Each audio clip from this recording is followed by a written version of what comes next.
بسم الله الرحمن الرحيم الحمد لله رب العالمين والعاقبة للمتقين ولا عدوان إلا على الظالمين كالمبتدئة والمشركين والصلاة والسلام على أشرف الأنبياء والمرسلين نبينا محمد وعلى آله وأصحابه وعلى من والاه.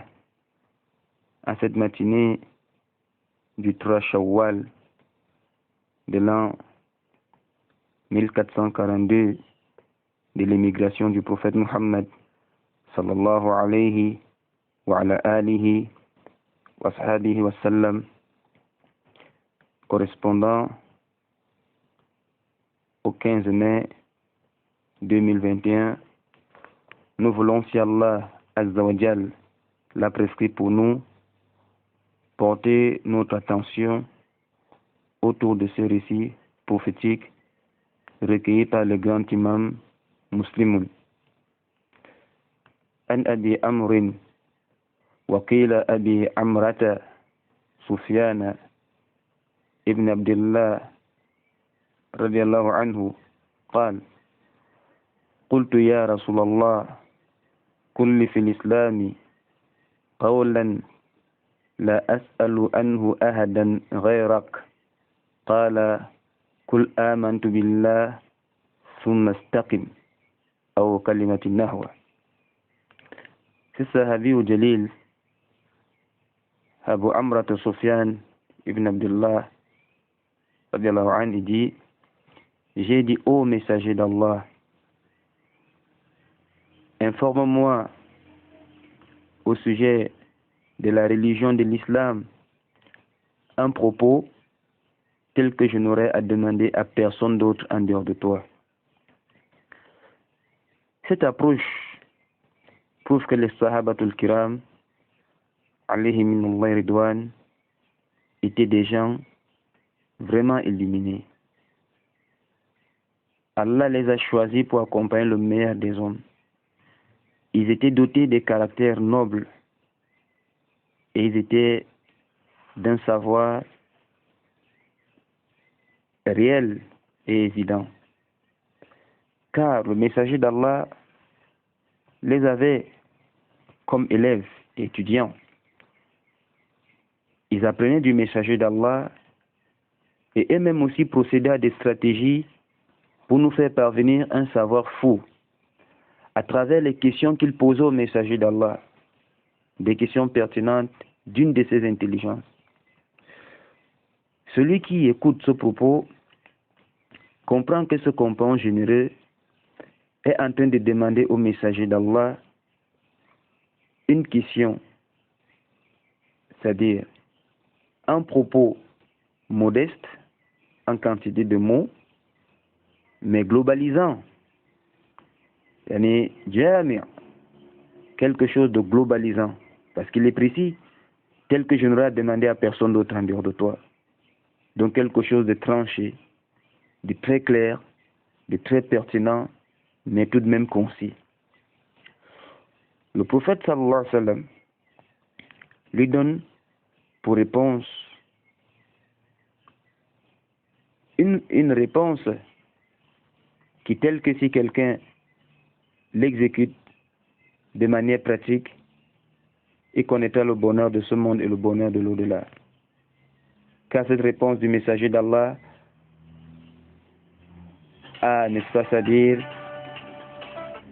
rassembler le bonheur de ce monde et celui de l'au-delà. Le prophète alayhi salatu wassalam nous dit: Kul amantu billah thumma istaqim. Dis j'ai cru en Allah et maintiens-toi sur le droit chemin. Bon nombre d'érudits à ce niveau des hadiths disent que le messager d'Allah alayhi salatu wassalam a recommandé à ce sahabi jalil de renouveler sa foi. Tajdid al-iman. Car il est connu, la foi s'use comme un vêtement. Il faut tout le temps la renouveler. Tajdid al-iman. Il dit, renouvelle ta foi. Parce que tu ne peux pas être un compagnon du messager d'Allah alayhi salatu wassalam sauf si tu es un croyant. C'est qui le sahabi? Man la qui est nabi alayhi salatu wassalam wa amana bihi wa mata la dhalik. Il était à l'époque du messager d'Allah, il a cru au messager d'Allah, il a fait foi au messager d'Allah. Il a estimé que le messager d'Allah est un porteur d'un message qui vient d'Allah.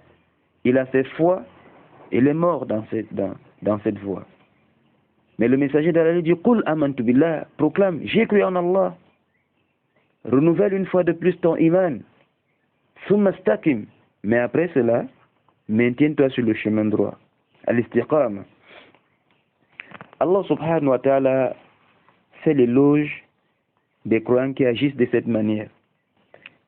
C'est pourquoi avec une de ses éloquences, et dans quelques versets de Surah Fussilat, Allah subhanahu wa ta'ala dit, Inna alladhina qalu Rabbuna Allah, thumma istaqamu. Ceux-là qui disent notre Seigneur c'est Allah, et qui ensuite se maintiennent sur le droit chemin. Ils se maintiennent sur le droit chemin de cette manière jusqu'à leur mort. Ils restent sur le droit chemin jusqu'à la mort. Thumma istaqamu, al-istiqama. Qu'est-ce qui se passe? Tatanazzalu alayhimul malaika. Au moment de leur mort, Allah fait descendre les anges. Parce qu'il faut comprendre que l'ange de la mort, Malakul Maut, a une cohorte d'anges avec, n'est-ce pas, c'est-à-dire lesquels il travaille. Il est le leader, il est le chef. Il a, n'est-ce pas, c'est-à-dire ses aides pour cette mission, parmi les missions les plus rudes à l'échelle humaine, recueillir l'âme d'un être humain pour qu'il transite de la vie à la mort. Allah subhanahu wa ta'ala a tout créé, mais la mort fait partie des créatures les plus étranges, les plus complexes. La mort est la preuve de la toute-puissance d'Allah, car tout ce qui existe doit mourir sauf Allah seul. Ta'ala Allah wa taqaddas. Allah réitère que c'est lui qui a créé la mort. Et il enseigne à ses serviteurs de se souvenir constamment de la mort. Comme cela apparaît dans les récits recueillis par les Sunan, Ashabu Sunan. Parmi les récits d'Abdullah ibn Umar et d'Abi Hurayra radiyallahu anhum, le messager d'Allah dit, Akfiru min zikri hadimil azzat. Multipliez le rappel de ceux qui anéantissent les plaisirs. Multipliez le rappel de ceux qui anéantissent les plaisirs. Bon nombre de personnes ne pensent qu'à la mort que lorsqu'on annonce un deuil. Quand il y a une janaza, quand il y a ceci, à un moment le pauvre se souvient qu'il y a quelque chose qui existe qu'on appelle la mort. S'il y a une information dans les médias, à la radio, on parle d'un accident de circulation avec des morts, c'est là qu'il se souvient qu'il y a quelque chose qui existe qu'on appelle la mort. Là, le croyant doit penser à la mort aussi longtemps qu'il respire.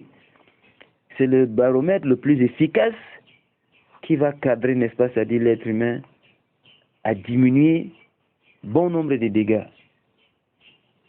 C'est pourquoi les Sahaba ont demandé au messager d'Allah, Wama haddimul lazzat ya Rasulallah, il dit al-maut. Qu'est-ce qui anéantit les plaisirs? C'est la mort. Ceux-ci qui ont dit que notre Seigneur c'est Allah, isbatul iman, ils ont confirmé leur foi en Allah et ils se sont mis sur le droit chemin. Le chemin, n'est-ce pas, frayé par leur Seigneur. Chemin au sujet duquel Allah dit dans un autre verset, وَأَنَّ هَذَا صِرَاطِي مُسْتَقِيمًا فَاتَّبِعُوهُ. Voici mon chemin dans toute sa rectitude, suivez. وَلَا تَتَّبِعُوا السُّبُلَ فَتَفَرَّقَ بِكُمْ عَنْ سَبِيلِهِ. Ne suivez pas les sentiers qui vont vous faire dévier de ce chemin. Ça fait la qiqa. À leur mort, les anges descendent. Les anges leur disent, Allah takhafu wa la tahzanu. N'ayez pas peur et ne soyez point affligés. Quelle bonne nouvelle. N'ayez pas peur et ne soyez point affligés. Car en réalité, l'homme a toujours peur de ce qu'il ne connaît pas. Il va quitter de ce monde vers un monde différent, qui est le barzakh, dans une fosse étroite, cette fois-là accompagnée de verre et d'asticots. Il n'y aura plus de coussins, il n'y aura plus des éponges, il n'y aura plus de matelas, il n'y aura plus, n'est-ce pas, de l'aération avec la clim, il n'y aura pas de lumière, il n'y aura pas, n'est-ce pas, de décor, il n'y aura pas de compagnons. Tu te retrouves seul. Subhanallah. Et c'est pourquoi le spectacle du cimetière est un spectacle étrange. les gars, ils sont des voisins, et il se peut que tel soit un chef d'État, et l'autre soit un planton, mais la tombe dans l'islam sont pareils. De la même manière qu'ils sont sortis du ventre de leur mère sans rien, que ce soit le fils du roi, ou le fils, n'est-ce pas, du domestique, du balayer des rues, tous les deux sortent du ventre de leur mère nus, c'est comme ça qu'ils rentrent dans ce monde avec un linceul de rien du tout. Pour confronter un nouveau monde, un nouveau départ, mais dans le barzak, subhanallah l'azim, certains d'entre eux disaient, une nuit dans la tombe dépasse 1000 ans sur cette terre. Certains d'entre eux. Et il est établi que la durée de vie de l'être humain dans le barzakh sera toujours supérieure à la durée de vie de l'homme sur cette terre ferme. L'homme vit combien de temps? Ceux de nos parents qui ont vécu il y a des siècles, quelques 40 ans, 60 ans, 82, ils sont sur la terre depuis. Nous, on a les salam. Malgré qu'il a vécu 950 ans de da'wah. Ça fait des millénaires qu'il est dans le barzakh. Mais lui, c'est un envoyé d'Allah, son cas est différent. La terre ne mange pas de leur corps. Lakin, nous autres les pauvres, tu te retrouves dans ce barzakh, mais les anges, à cause de l'istiqama, ils te disent Allah takhafu wa la tahzanu. N'aie pas peur pour ce qui t'attend et ne t'afflige pas pour ce que tu as laissé. Quelqu'un peut mourir, il laisse ses enfants. Quelqu'un peut mourir, il laisse ses parents. Quelqu'un peut mourir, il laisse ses proches parents. Quelqu'un peut mourir, il laisse ses camarades. Il laisse ses collègues. Il est affligé. Mais surtout sa famille. Il peut réfléchir à leur sujet. Que deviendront mes enfants? Ma pauvre mère dont je m'occupais, elle est âgée. Qu'est-ce qu'elle va devenir? Qui prendra soin d'elle? Les anges leur disent Allah takhafu wa la tahzanu. N'ayez pas peur et ne soyez point affligés. Ya salam.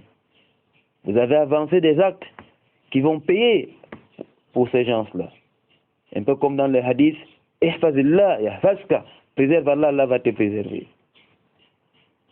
Allah va te préserver dans ta famille, dans tes économies, dans ta vieillesse.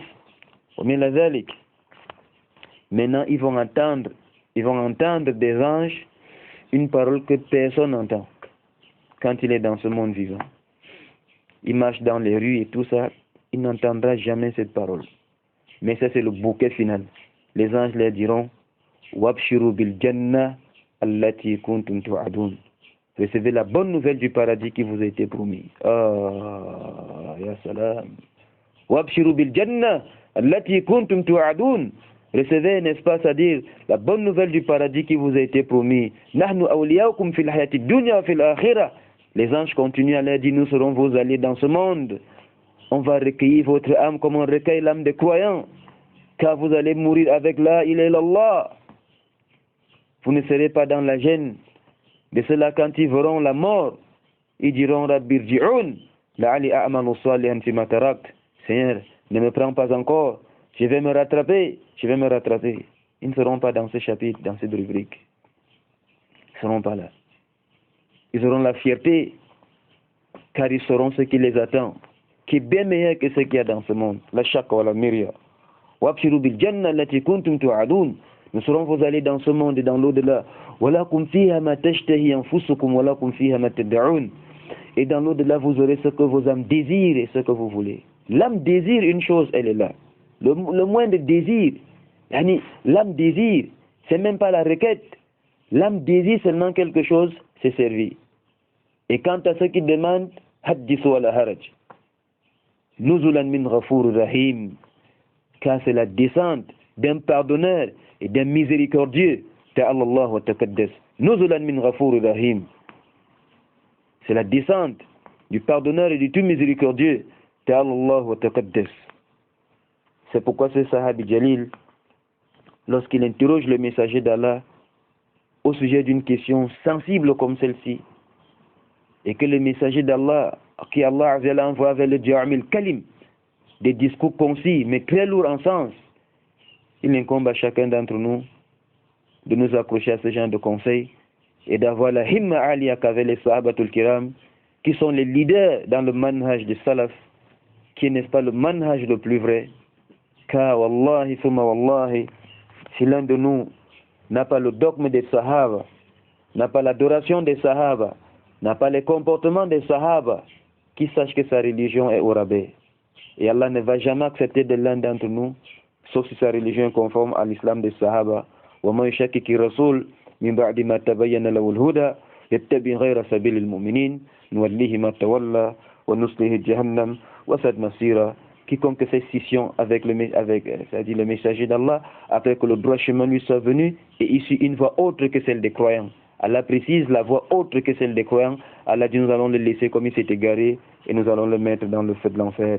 Quelle détestable demeure. Wallahu ta'ala a'la wa a'lam. Subhanakallahumma bihamdik. Ashhadu an la ilaha illa anta astaghfiruka wa atubu ilayk.